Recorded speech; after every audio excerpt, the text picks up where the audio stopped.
A very good evening, dear audience, guests and friends of the Venice Biennial 2022. Here in Vienna, here in Venice, and at the screens down in Vienna, up in Vienna.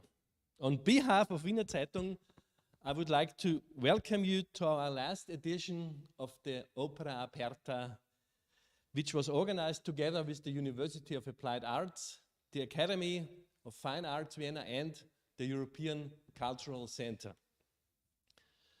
6 months of creative, exciting, innovative, and joyful work are behind us.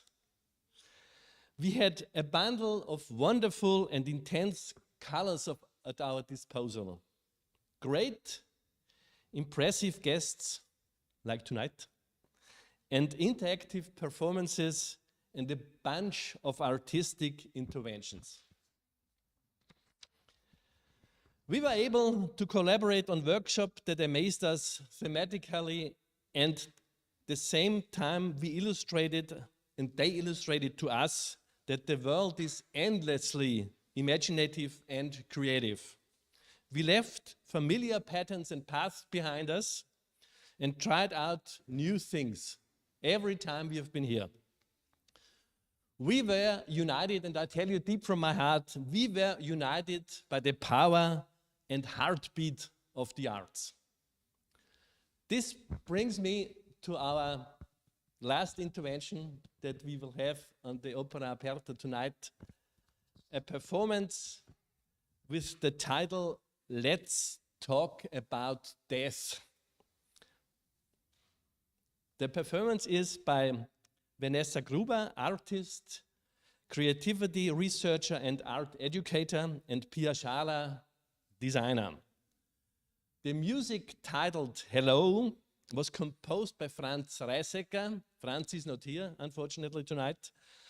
For the project Art for Science by St. Anna Children's Cancer Research Institute, and the choir behind the music, Hello, was created and performed by researchers and scientists from St. Anna. Pia, Vanessa, the floor is yours.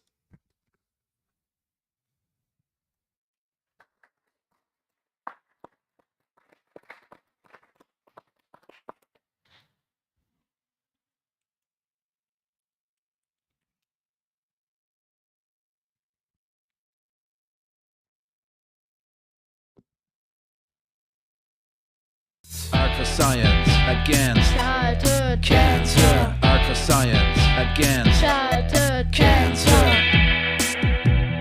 GFT, RNA, PBS, MRD, RBC, ACK, PSA, PCR, IgG, UNI. Art for Science against childhood cancer. Art for Science against childhood cancer.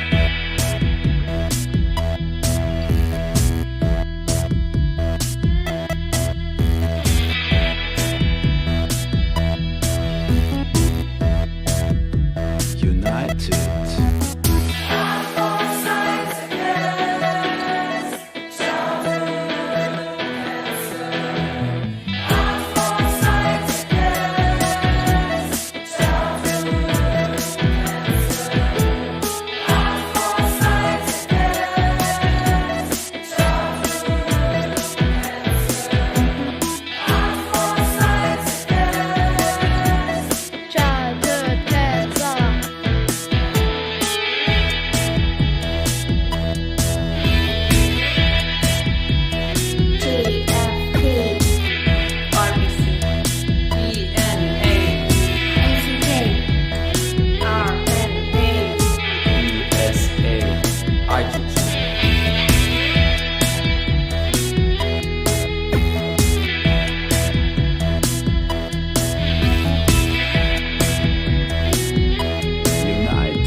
Thank you, Pia.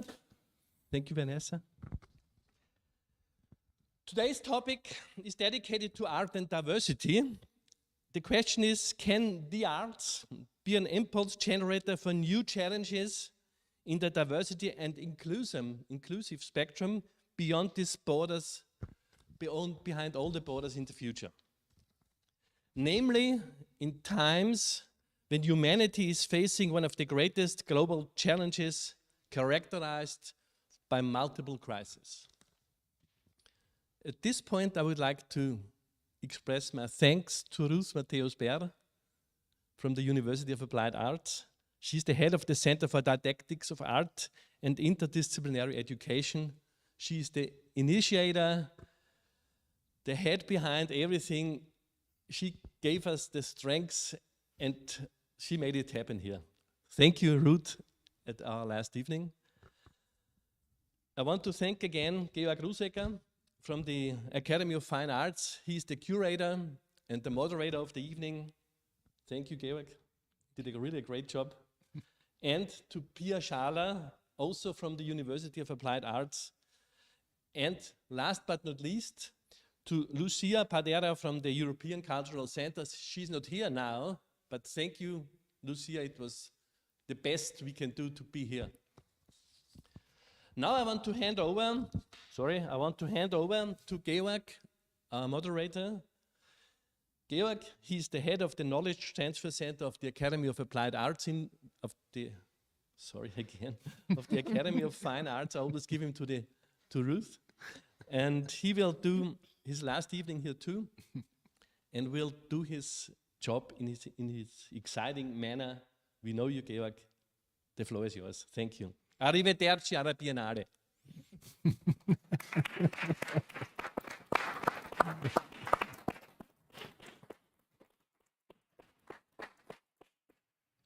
Yeah, good evening, everybody. Good evening, audience, dear people on the live stream. As we have heard from Wolfgang today, this is our last panel, and I'm very happy that we can talk today about art and diversity. Not an easy topic, as we have seen as well in our last conversations. All these discussions feed into a much greater understanding of what art can do for society, for a different viewpoint on challenges, what we are facing. And for today, I'm super happy and I'm totally excited to have three panelists here to discuss about some more insights on art and diversity. And I want to start to introduce my three panelists, and I want to start with Barbra Brunmair. She's a biologist and works since 2010 as a project and science communication manager at the St. Anna Children's Cancer Research Institute. Together with Ruth Mateus-Berr, she was initiating and developing the Art for Science project, which we will hear about more later on, which is also part of the exhibition here, Personal Structures. Barbra Brunmair is working on patient empowerment and on projects committed to support people with special needs. Welcome. Thank you. Vanessa Gruber, which we have just seen in the performative act, is an artist and educator and will finish her PhD in December at the University of Applied Arts in Vienna. With her focus on creativity research, she addresses societal challenges such as inclusion and climate change and makes them understandable through artistic education. And last but not least, Ruth Mateus-Berr. She's an artist, scientist, social designer, full professor at the University of Applied Arts in Vienna, head of the Center for Didactics of Art and Interdisciplinary Education. She focuses as well on artistic research, design research, interdisciplinary art and design education, humanity, climate change, well-being in the field of health. So let's get it started.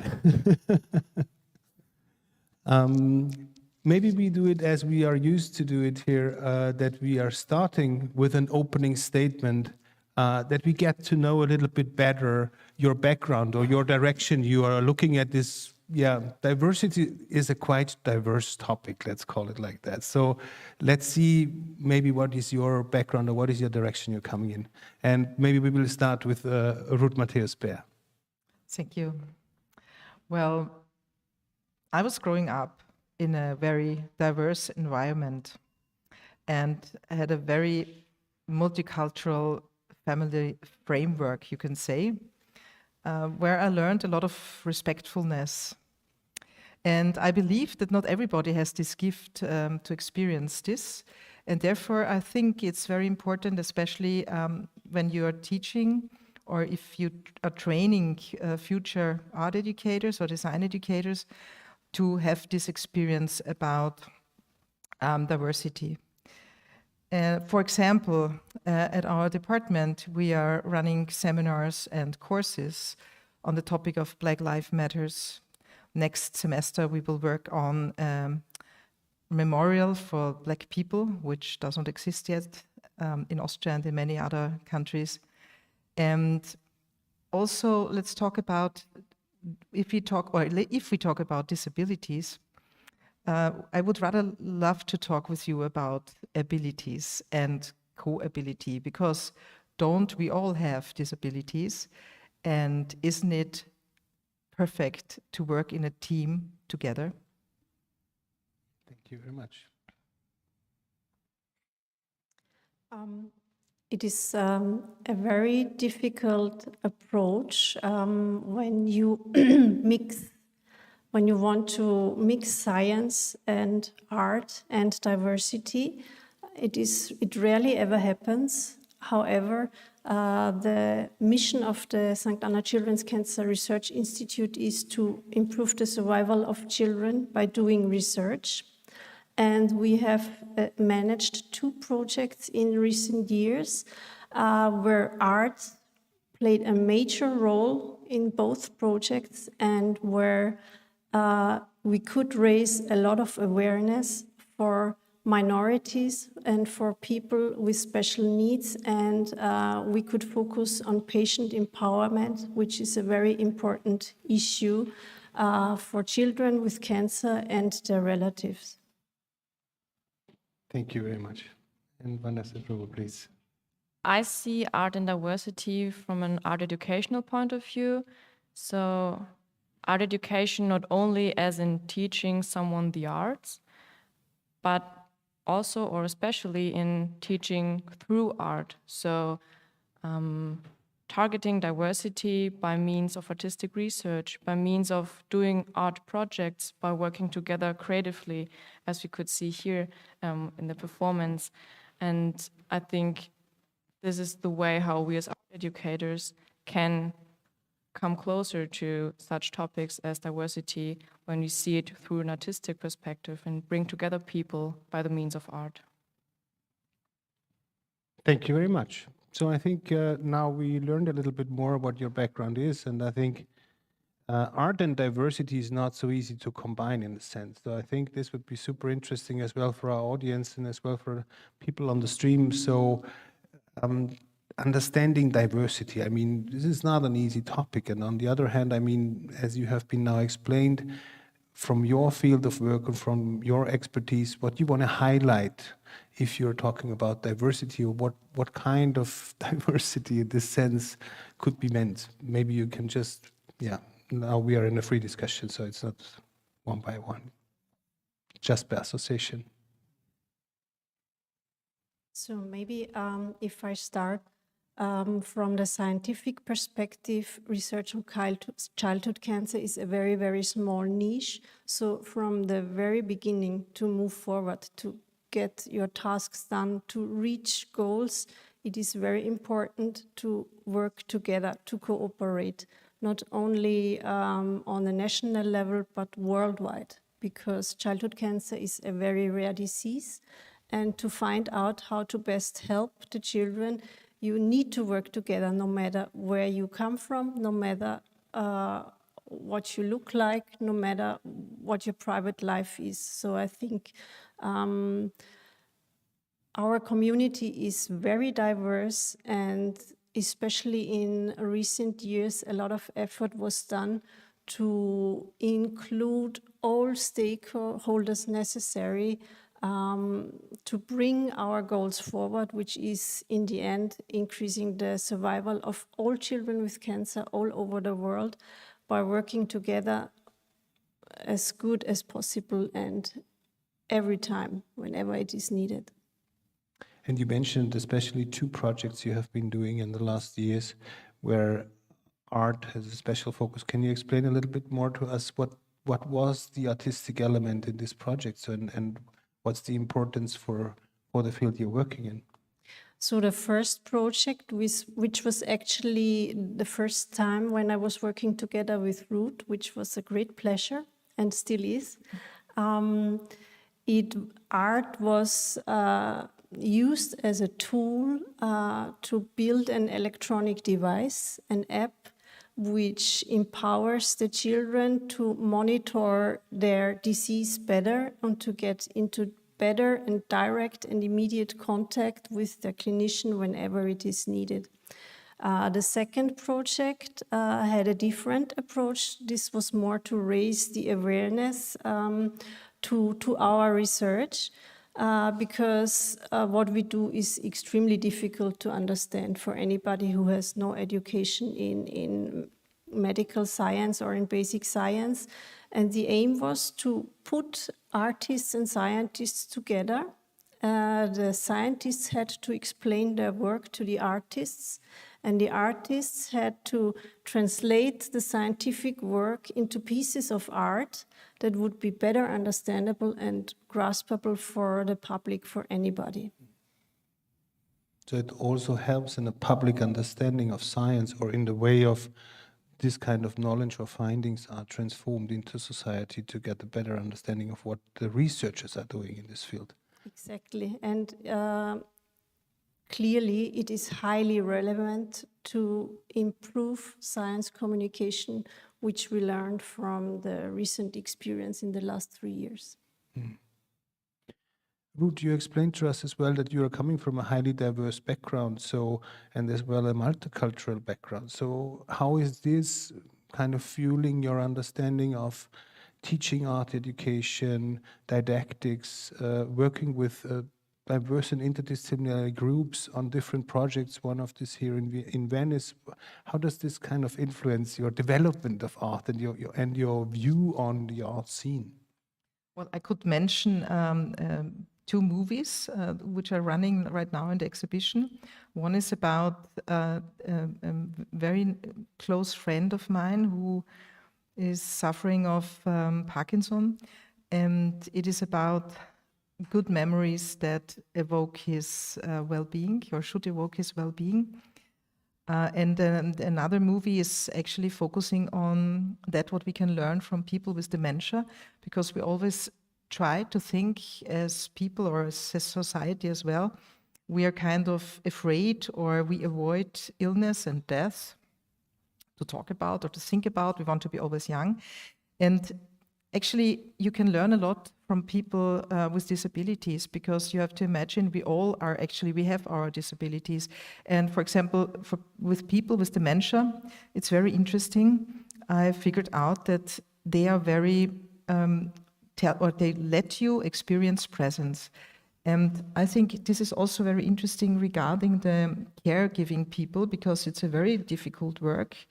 And they are very impressed by, maybe they are, of course, they are stressed because of the circumstances, but they would not call their work difficult. They really like the work with people with dementia, at least in our study that we have been doing together in our project Demed Arts, which is also shown there, to give an example.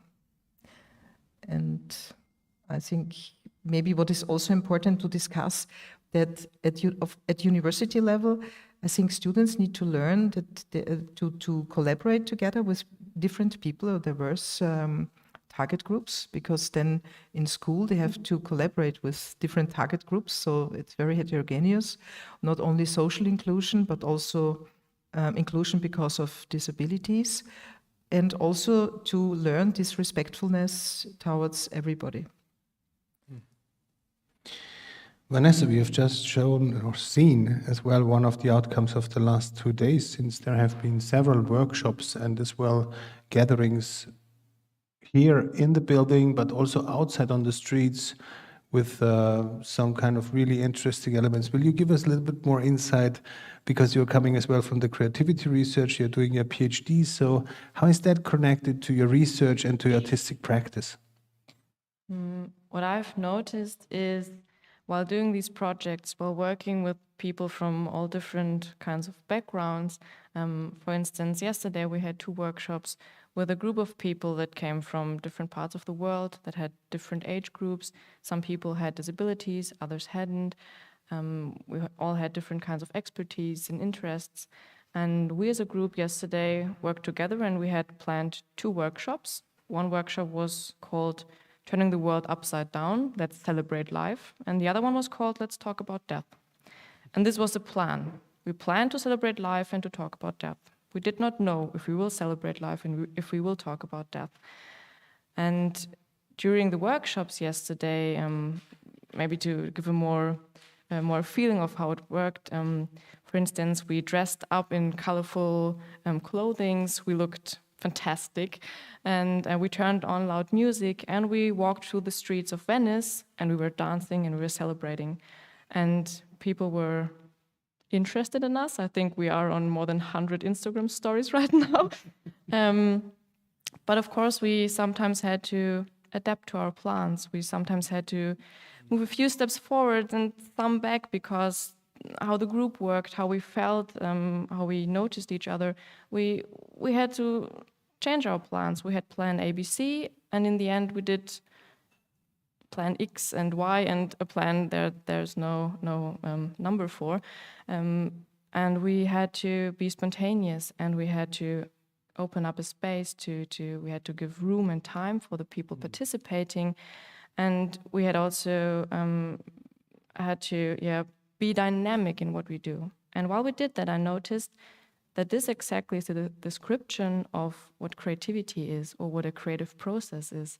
And I think it was today when we were looking at this piece again that I really made this connection of working with different groups, working in a diverse context, and the creativity process are kind of identical in what happens in there and what you need to do and what you have to focus on. And so I think art education and creativity are, when you work with diverse people, something that we could and should more focus on, to give these spaces, to open up the room for all kinds of people.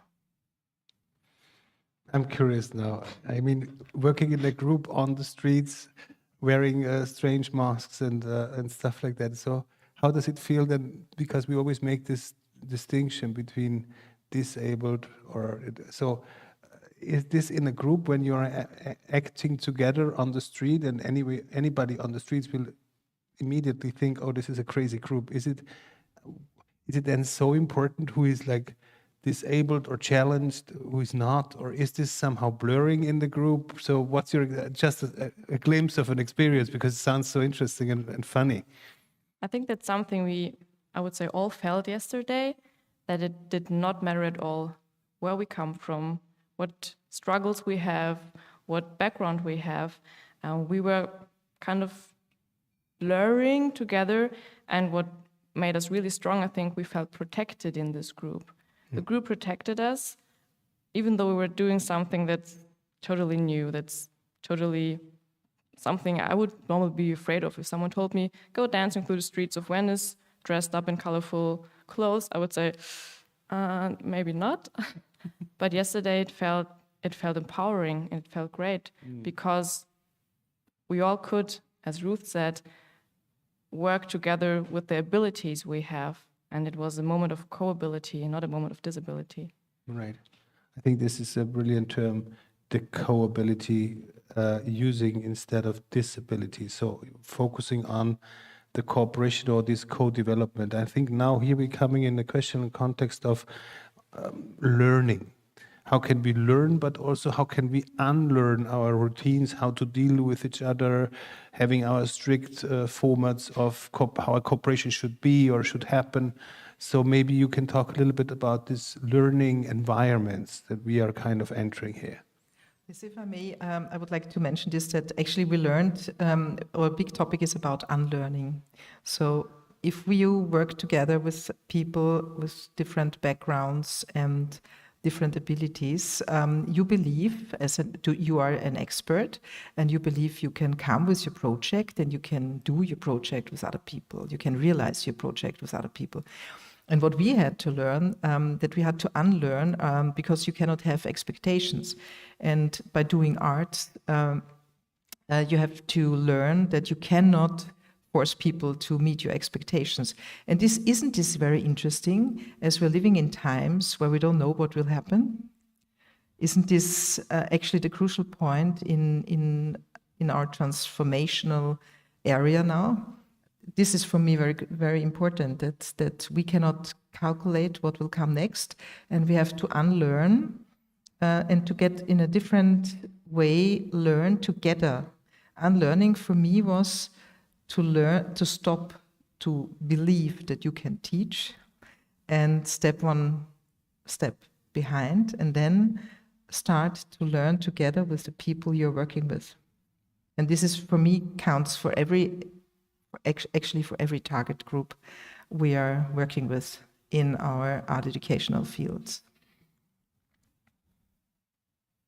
Barbra, how does it influence the learning or unlearning environment in your sense? What kind of new perspective, especially also when you're again looking at this kind of artistic inputs, how is it kind of disrupting or changing the ways of people think, cooperate, or work together? Yes, that's actually a very good question. I think it would be very important if such process would regularly occur also in the medical or life sciences, where scientists have to confront themselves with arts, but also with people who are different, who have different approaches, because in science everything is very structured and very organized. It always follows the same path, and sometimes it can happen that when you follow the path, you are like a horse wearing these, you know what I mean? And you don't look left and right anymore, and sometimes the solutions are not there, but they are probably here or there. And what I think, what was especially shown in the Art for Science project was that the scientists had to rethink how they, on the one hand, how they communicate, but I also realized when the artists and scientists were talking with each other that the scientists actually listened to what the artists asked and what the artists said. And this brought new research ideas or different approaches to find different solutions and try something new. And I think it's an incentive. It could be an incentive in science, and it should happen much more often. And Vanessa, because we have been talking in the afternoon as well a bit about translational processes or transmissional processes, if it's even more than, and you mentioned an example out of transculturality, so which is as well maybe in this big field of diversity. It's not just about disabilities, it's all about race, gender. There are so many things sticking together which are not so easily to set apart. So maybe I thought this example was very kind of interesting you mentioned. Yeah, we have a project, a cooperational project, the Center Didactics of Art and Interdisciplinary Education, together with the Culture Center from the Brazilian Embassy in Vienna. And what we focus on, or what our goal is with this cooperation, is to work towards transculturality.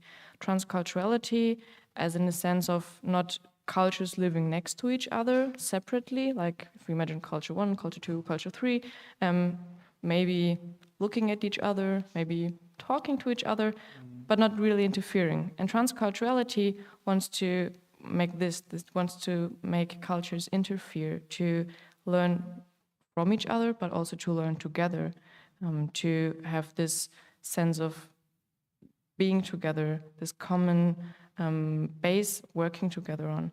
And we want to target this transculturality. And maybe to make it more graspable what we do there, or with the translation processes that you mentioned, we tried to use art as a form of translating. And maybe an example from a student of ours, we gave our students texts from Brazil, historical texts, short stories from the last 200 years. And one student, she picked a text, and it is, I think, it was written 100 years ago, and it is about feminicides, so the murder of a husband on his wife. And she took the text and she said, don't we have a problem here in Austria with feminicides? Aren't we the country leading in feminicides here in Europe? And she immediately made a connection from the Brazilian text to Austria, and she translated the poetic piece of art into an artistic object, a wooden board, where you could see the actual number, or the number of feminicides in the moment in Austria. And she exhibited this piece of art, this translational process, in the cultural center. And what happened there is that people from Brazil living in Austria, Austrians, but also people from all around the world visiting the exhibition, they started to talk to each other, to have this feeling of togetherness, as we all have the same problem, the same issue, the same target that we have to focus on. How do we deal with each other? How do we deal with women in our society? And suddenly there was this sense of, how can we target it together? What are your ideas? What do you do here in Austria? What do you do in Brazil? What can we do together? Mm-hmm. And she brought people together, and she had this moment of transculturality by translating between cultures through artistic objects, between artistic pieces. Mm.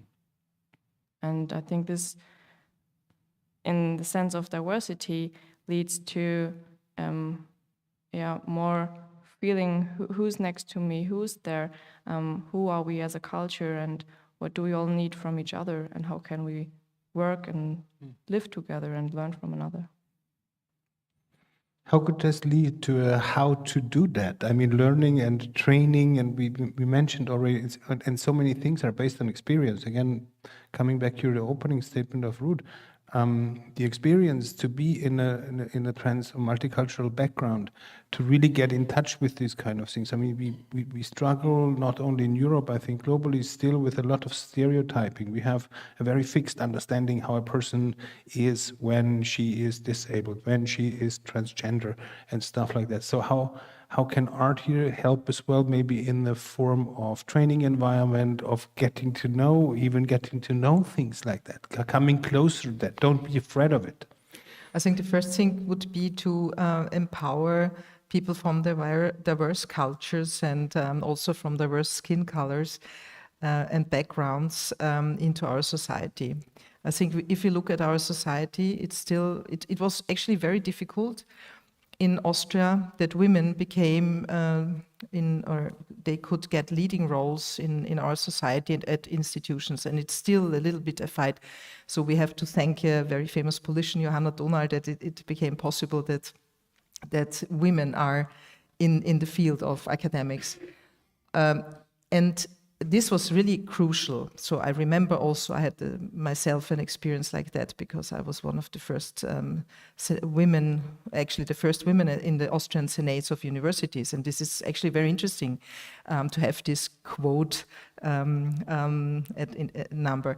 But if you look today, for example, in all the commissions for professorships or presidents at universities, institutions, it's okay, we have this female discussion, which is still actually a big discussion. And now, what about diverse people with diverse backgrounds? How do we integrate it? I think we are really very, very late to think about it and to talk about this. I mean, I remember we had at our university, at the University of Applied Arts, we had our statement for the development plan for females in university, about 2000. Now we're in 2022, and we still don't have a plan for diversity. And I think this is very important. And if you empower people to engage in society, then they also become part of us, and we become part of them, and then we can discuss. It's not I think it's not a question of power. Then it's doing things together, and then you get to know each other, like we did the workshops here, the art workshops in Venice. If you collaborate with diverse people in general, you learn from each other. And I think this is the very crucial point to empower people with diverse backgrounds. Also, if am I white, I want to say that because, as I said, my family has many colors. And what I wanted to add, maybe, what I think everybody needs to know, that also if you're white and going with your grandchild, and your grandchild has a dark skin color, people in Austria and in many other countries as well, they look at you as if you are very strange. And this is very hard. It's horrible. It means that the feedback you get, just because how you look like, is negative. People don't smile at you. Can you imagine you walk in a street and people don't smile at you just because you look different? And this is, I think, something very important we have to work on. We should smile into the faces of everybody and make no difference. Barbra, how do you experience in your, I mean, now we have been talking about universities. I think art universities play as well a special role in this kind of transforming diversity. There is a strong focus even at the students. How is it with the scientists? You mentioned before scientists are working very strictly on their work. So maybe you can explain a little bit from your organization, what are the turning points? So where do you see most the need of more diversity in the management or also in the science communication? I can tell a story about this, which I experienced some years ago. A guy from the US, he wanted to apply for a job at our institution. And we wanted to get some funding money for his research. And there was a great national call where we were going to apply, send a proposal. And while writing the proposal, he asked me, is there any guidelines or regulation concerning minorities? Because I'm a Hispanic, I'm from Hispanic origin. And I said, no, this doesn't exist at all here. So this leaves me with two questions. Either we don't need it because we have so much diversity already available, or we simply forgot and it's not yet established. From my perspective, we have a lot of different nations at our institute and all people work together. I already said this at the beginning. However, I'm not sure if it is really so much tulips and honey.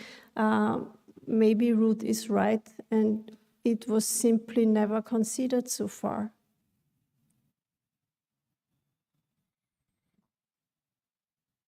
So what I hear a little bit out, and this is maybe to close this learning complex of questions, but still the reglementation or the normativity of, as we have seen in the gender movement, I mean, it also was not growing because you mentioned speed and that we are kind of lacking behind of understanding that.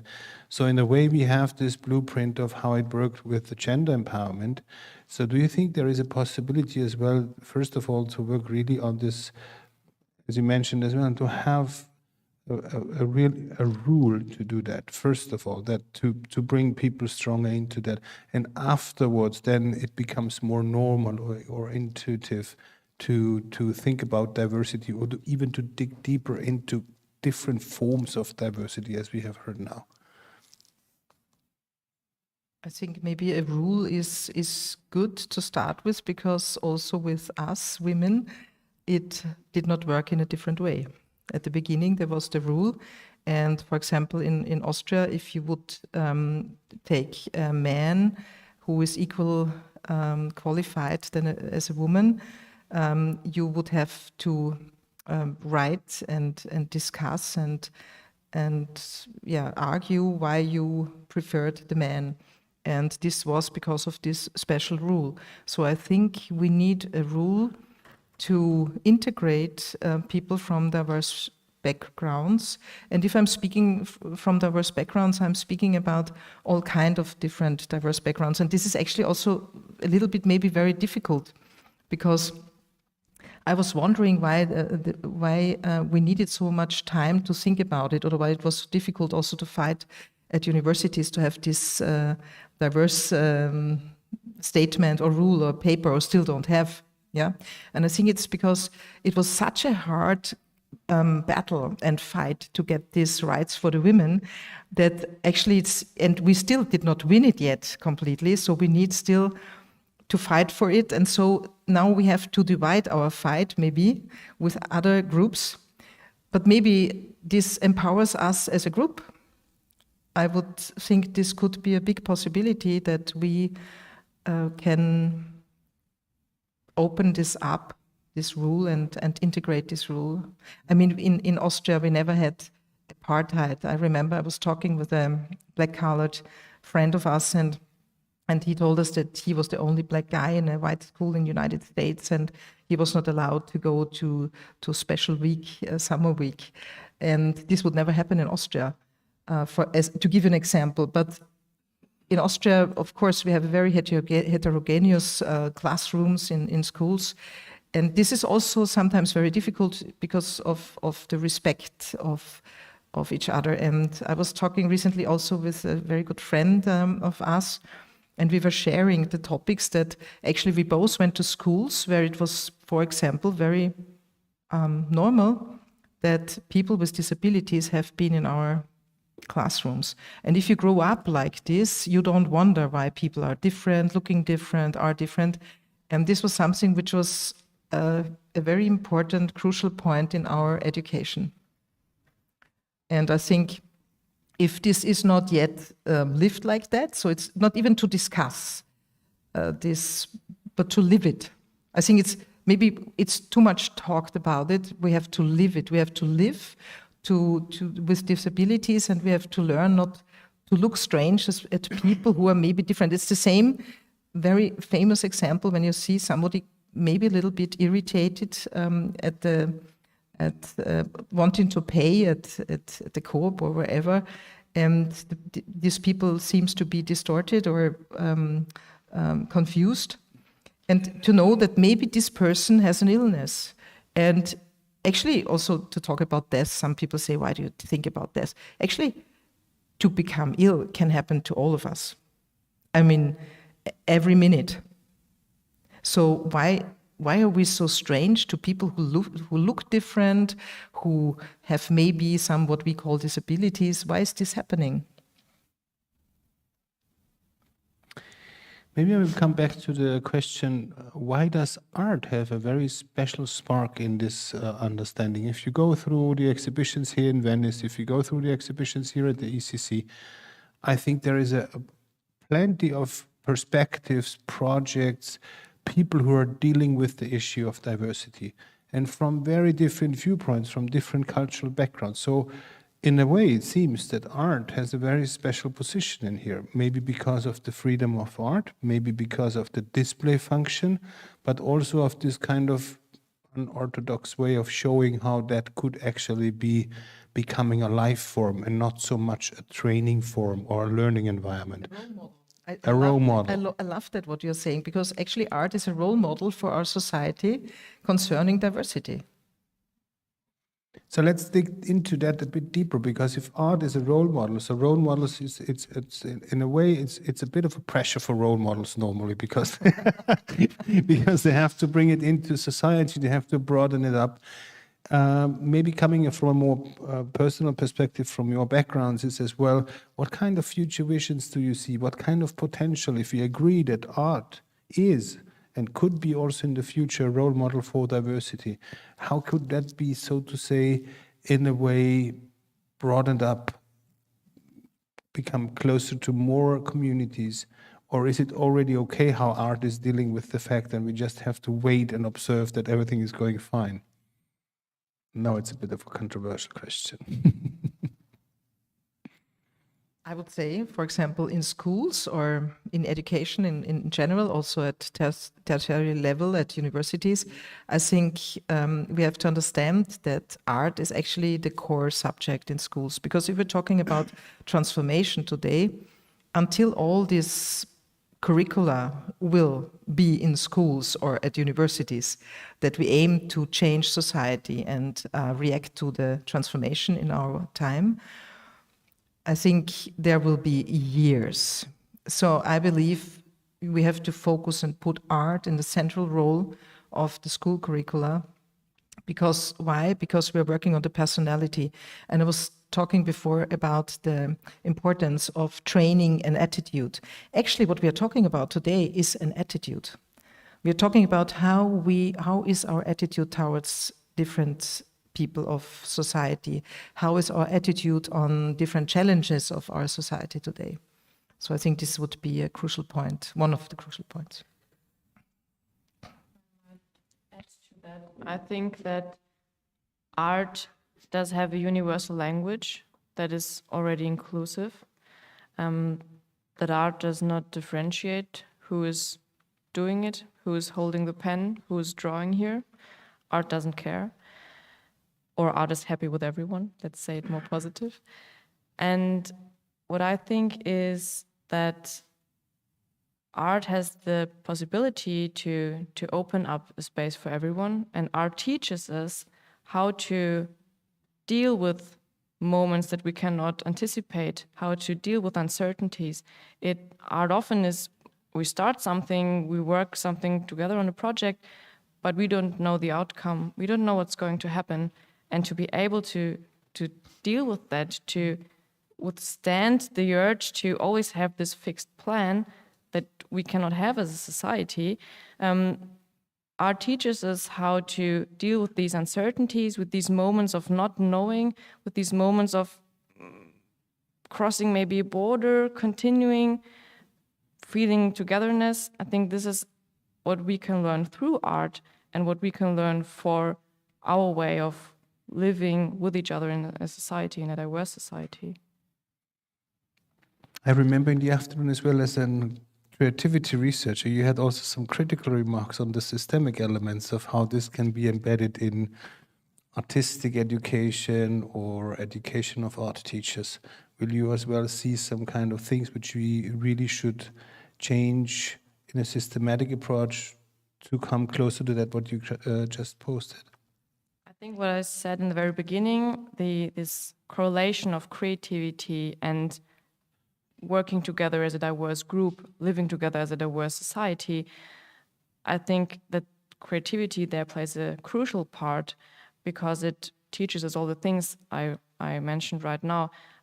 These moments of uncertainty, these are crucial elements of creativity, opening up spaces, opening up moments of time, being spontaneous, being critic, dealing with ambiguity. And what I noticed in my research, for instance, on creativity, that what we all think as art educators, we do creativity, we are creative, we teach our students how to be creative, but actually we don't. And that's maybe a pretty hard thing to say, but from what I noticed from my research is that art educators are often not sure what creativity is, how to teach it, how to foster students' creativity. And I think this is a point where we should start, or we should have a focus on how can we at art universities, where we are this center of art and creativity, at least this is what we think, how can we improve working more together, artists, researchers, educators? Where do we see these points of intermingling to let develop or devolve something, as we can see here, something that fosters creativity and that will foster diversity. So work more together, art educators, art researchers, and maybe be not afraid of creativity anymore. I think this is also a major point in the life sciences, We are much more creative than people usually think. Creative solutions have to be found. You don't know what you have in the end. You do an experiment, maybe you expect some results, but you get something completely different. I think without a large amount of creativity, many things would have never been found. Many mechanisms would have never been explained. And we would still be on the basis of what we know. So we should embrace this even more and leave a little bit the very structured path, which I mentioned already, and open ourselves up to more creativity and also to cooperate much more with fields that are not close to life science, but fields that are completely different. Also work with people who are different, because I think it does not happen often that there are any cooperations with people with special needs and scientists. Also because if you want to become a scientist, you have to follow a very strict educational plan. If you're not able to follow this plan, you will not become a scientist. Maybe also this is something that has to be rethought and could be improved. Sorry, may I add something? I think what is very important also, what you're saying about academics, I would say we would have to bring people into positions who are different. I think this is very important that they get the chance to have a leading role. Krisna Stadl told us that they're, for example, collaborating with the Horror Theater and also in Hamburg, and where they're working on that people with disabilities, what we call disabilities, that they can be an art director of a theater. Why not? It's just in our minds that they cannot. Maybe they need other people to help them, but we also know that there exist theaters where people who are totally in our society, educated and everything, and they also might have their disabilities maybe in calculation of something. So why not taking people there who have, in our point of view, other abilities? And also I would claim that people with different skin color need to be brought up in high positions at all kind of different works, because there exists no out view of people. So actually the values of a person is the heart. And I think this we have to focus on, that our outside, how we look like, might be important for the time we think we're important in this world, but in reality, what counts is our attitude, how we react to people, how we see people, how we live, our caring for other people. I think this is the crucial point. And I think this is something also to give people from different backgrounds a voice and collaborate with them.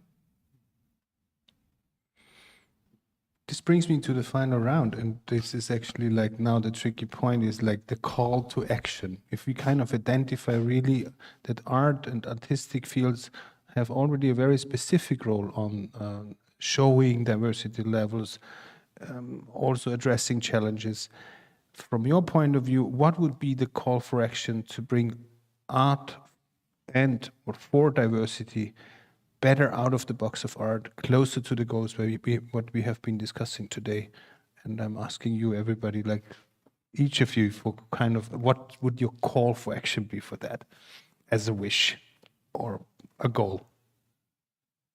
So my take-home message would be that we need art as a tool to bring people together on one table on the same level. That is very important. St. Anna Children's Cancer Research Institute crosses borders to help all children all over the world with its research. I think on top of that, art crosses the boundaries of the mind and opens up new perspective, which is why we have to incorporate it. And I really suggest to every scientist, try and make connections with artists, work together and find new creative ways and solutions, and also raise awareness for people who are not on prior positions and need our help and support. Thank you very much. Vanessa, Ruth. Both possible. maybe institutions. I would say also institutions teach you to have critical minds, but actually they don't want to hear it. And I think this is something very important, that people who are confident to be critical and willing to discuss and look at different viewpoints, to see different perspectives, that they are very important for institutions. And I think this is a very important message. And also with the different perspectives. And I think diverse people bring diverse perspectives into our world. And you get the possibility also, I think, in life sciences, that there is a gender difference in medicine, for example, that you have to look for that. And of course, we can discuss about if we can use this wording. So, for example, I think in medicine, or let's say, it is important to talk about a special disability, because we can say people with special needs, and people with special needs, or also for the European Union, are not only people in a wheelchair, but also people, for example, women with children. Yeah, so it's not clear. And also people with dementia, suffering, or people with dementia, they want their suffering, that dementia actually means without mind. So they want to be called forgetfulness people. But if you talk about forgetfulness people, it's difficult in our institutions to get help, because then people say, okay, everybody's forgetful. You're forgetful in a school class because you forgot to learn for your test, or you forgot how the formula is for your mathematics. And everything what makes fear actually is empowered. And I think this is very important, because you have to say sometimes, or actually medicine looks at the, maybe we were talking about it as, right? Medicine looks at the, maybe more at the dis topics, like this disability, or not about the abilities. So maybe it's also nicer for us to know when we get ill, what we still can do. Wouldn't that be nice? It's not so much that a doctor tells us what we cannot do, but what we can do. So something like that, I think would be nice. We forgot to talk about it, so I wanted to bring this in again, sorry. So it's not about the vision, but I talked a lot about my visions. Maybe I would like to add to that and give maybe a view on what power the arts have on diversity. I think that the arts and art education, because that's where I come from, has the power of opening up rooms, of giving time, giving space. And I think what art is really strong in is allow for diversity to happen. That's what I would say is, for me, the crucial point here. My dear panelists, I want to thank you very much for this beautiful discussion and for the insights on different levels of diversity. I'm very happy that we had this on our last discussion here. And I also will use the opportunity to thank everybody from the ECC here, which brilliantly supported us over the whole year, the whole team, everybody of the artists who has been involved in the exhibition, but also in the projects which have been organized by Ruth, Pia, University of Applied Arts, as well as the Wiener Zeitung. It was a great pleasure. We have been a great team. We did our best to bring all these topics together within 1 year in Venice. It was a very inspiring place for us. I really have to say this would never have been happening if we do that at home. So I think this is really the thing, to be here within this tremendously output of artists, culture of art. This is really influential. And I want to wish you a very nice evening, and I want to say thank you to all of us.